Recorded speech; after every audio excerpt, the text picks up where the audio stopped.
गई, एक मिनट दिखा दीजिए कैमरामैन, ये वही गंगा नदी है जहाँ पर इलाहाबाद से, प्रयागराज से जहाँ तक लाशें बह बह के इस गंगा नदी के अंदर आ रही थी। योगी जी का काम है रोने और धोने का।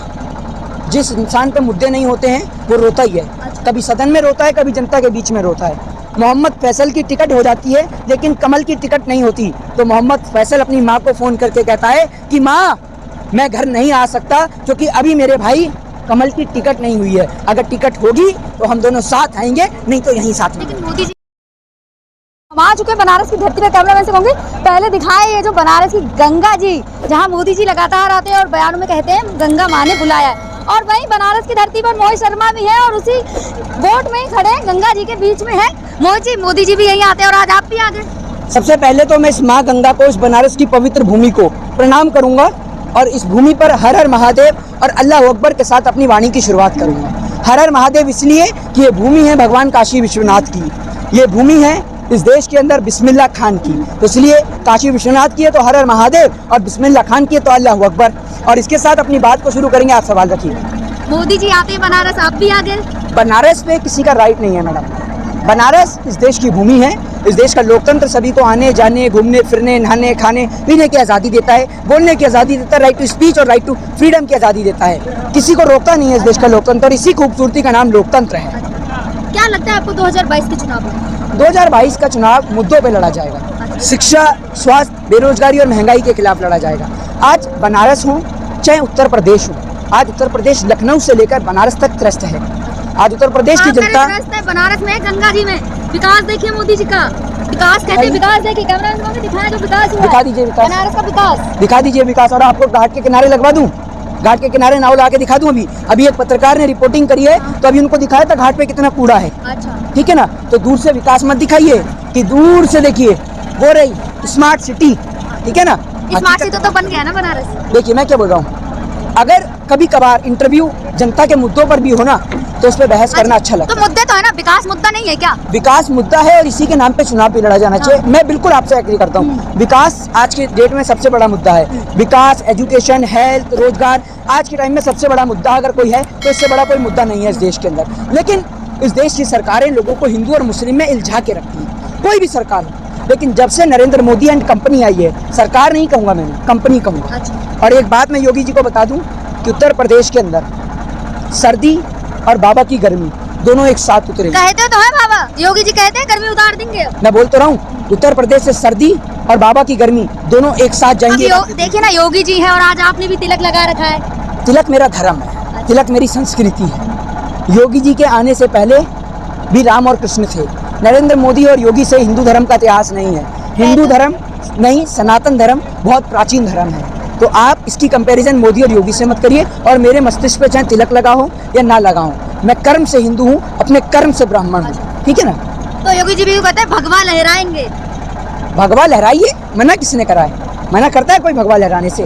भगवा मंदिर में लहरना चाहिए। और ये देख लीजिए, ये है घाट जहाँ लाशें जल रही हैं। देख लीजिए आप, इन घाटों पे लाशें जल रही हैं और आप उस गंगा की धरती पे खड़े हैं जहां आपको बता दूं, ये गई, एक मिनट दिखा दीजिए कैमरामैन, ये वही गंगा नदी है जहां पर इलाहाबाद से, प्रयागराज से जहां तक लाशें बह बह के इस गंगा नदी के अंदर आ रही थी। आप कह रहे हैं लाशें बह रही हैं, मोदी जी ने तो कहा है कि कोई बॉडी नहीं है। नहीं, कोरोना के काल में यहाँ बहुत सारी लाशें बही हैं। कोरोना के काल में यहाँ बहुत सारी लाशें बही हैं। और इस बात को आप याद रखिए, भूलिए मत, ये वही गंगा नदी है जिसके अंदर न जाने कितने लोगों को लकड़ी प्राप्त नहीं हुई। इन गंगा के घाटों पर देख लीजिए अंतिम संस्कार होते हुए आप देख लीजिए। और यहाँ पर गंगा के घाटों पे लकड़ियाँ नहीं थी। हाँ, और आप देख लीजिए, ये वही गंगा नदी है। इतना विरोध योगी जी का कर रहे हैं, लेकिन योगी जी देखिए ना फिर से भावुक हो गए हैं। योगी जी का काम है रोने और धोने का। जिस इंसान पे मुद्दे नहीं होते हैं वो रोता ही है, कभी सदन में रोता है, कभी जनता के बीच में रोता है। आप एक बात मुझे बताइए, अगर आपने काम किया है तो आपको रोने की जरूरत है? मैं आपसे पूछता हूँ पत्रकार, जनता के लिए रोते हैं, क्या किया जनता के लिए भावुक होते हैं। पत्रकार, आप इस बहस को दोबारा से लड़ने झगड़ने पे लाके खड़ा कर देते हैं, जबकि आप जमीनी स्तर पे सोचिए कि नौजवान आज रोजगार मांगता है, भूखा आदमी रोटी मांगता है, प्यासा पानी मांगता है, ठीक है ना। इंसान धर्म जब मानता है जब उसके पेट में रोटी हो और गले में पानी हो। किसानों की अगर बात करी जाए तो मोदी जी ने कहा है, योगी जी ने कहा है कि हमने जो आवारा सांड है उनके रोकथाम के लिए बहुत अच्छी योजना आप सोची है कि अब खाद नहीं लेनी पड़ेगी। आवारा सांड की अगर आपने बात की तो मैं आपको आवारा सांडों को लेकर एक चीज दिखा देता हूँ। ये मैं देश के अंधभक्तों को एक देखिए, वो भी देश के लोग हैं और मैं आपको बता देता हूँ, देश के अंधभक्तों के लिए तस्वीर है कि जिसके अंदर एक अंधभक्त बेचारा सड़क पे दारू पी के लेटा हुआ है भारतीय जनता पार्टी का झंडा लेकर। तो मैं उनको सलाह दूंगा कि आप इस तरीके की हरकत मत करिए। उत्तर प्रदेश में आवारा सांड बेहद घूम रहे हैं। और एक मैं आपको बात बता दूं कि यूक्रेन की, जहाँ हिंदू और मुस्लिम होता है ना हिंदुस्तान में, हिंदुस्तान के लोग हर जगह एक है, वो हिंदू मुस्लिम नहीं मानते। यूक्रेन के अंदर एक छात्र है जिसका नाम है मोहम्मद फैसल। मोहम्मद फैसल जो कि बनारस वाराणसी का ही रहने वाला है, उसका साथी है कमल। मोहम्मद फैसल की टिकट हो जाती है लेकिन कमल की टिकट नहीं होती। तो मोहम्मद फैसल अपनी माँ को फ़ोन करके कहता है कि माँ, मैं घर नहीं आ सकता क्योंकि अभी मेरे भाई कमल की टिकट नहीं हुई है। अगर टिकट होगी तो हम दोनों साथ आएंगे, नहीं तो यहीं साथ में। लेकिन मोदी जी ने खुद एक बयान दिया और कहा है कि जितने भी बाहर स्टूडेंट फंसे हैं हम उन सबको बुला लेंगे। और देखिए ना, लगातार स्टूडेंट आ रहे हैं वहाँ। देखिए अभी आप देखिए, मैं आपको बताऊं, जनता में ना भ्रम मत फैलाइए, भ्रम मत फैलाइए, रियलिटी दिखाइए। मेरे पास, मैं आप जैसों की तरह नहीं हूँ। आपकी अगर मैं आप नॉलेज अगर आपको कर लूँ, आप जनता जो सवाल करते हैं आपसे 4 सवाल कर लूँ ना, तो मैं आज आपके कैमरे पर चैलेंज देता हूँ, आप 4 सवालों का जवाब नहीं दे सकते। मोदी जी ने भाषण तो दिया है ना लोगों को। आप भारत के 4 स्टेटों की राजधानी नहीं बता सकते हैं। बताएंगी तो पूछूं, बताइए।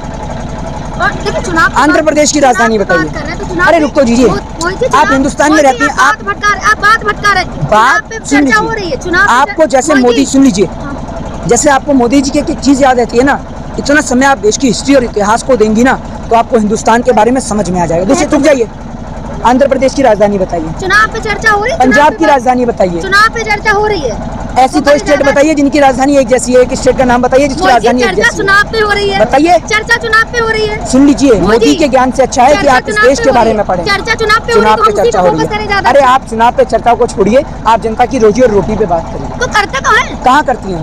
कह तो रहे हैं। क्या कह रही हैं कि बीजेपी आएगी तो जो आवारा सांड है उन पर रोकथाम लगाएगी। आवारा सांड अगर पकड़े गए तो रोजी रोटी मिल जाएगी। सारे सांड पकड़वा लिए, आपको खाना मिल जाएगा पेट में?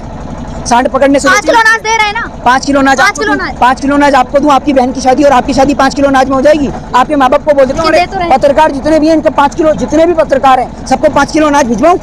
5 किलो, सुनिए, 5 किलो अनाज चाहिए आपको, या अगर आपका भाई रेलवे की तैयारी कर रहा है, उसको रेलवे में नौकरी मिल जाए, वो चाहिए। सुन लीजिए, जवाब दीजिए।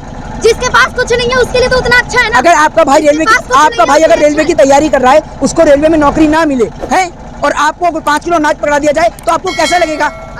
आपसे यही कहूंगा, बहस मत करिए और मूलभूत चुनावों पे इलेक्शन को लड़िए। जय हिंद, जय भारत, वंदे मातरम।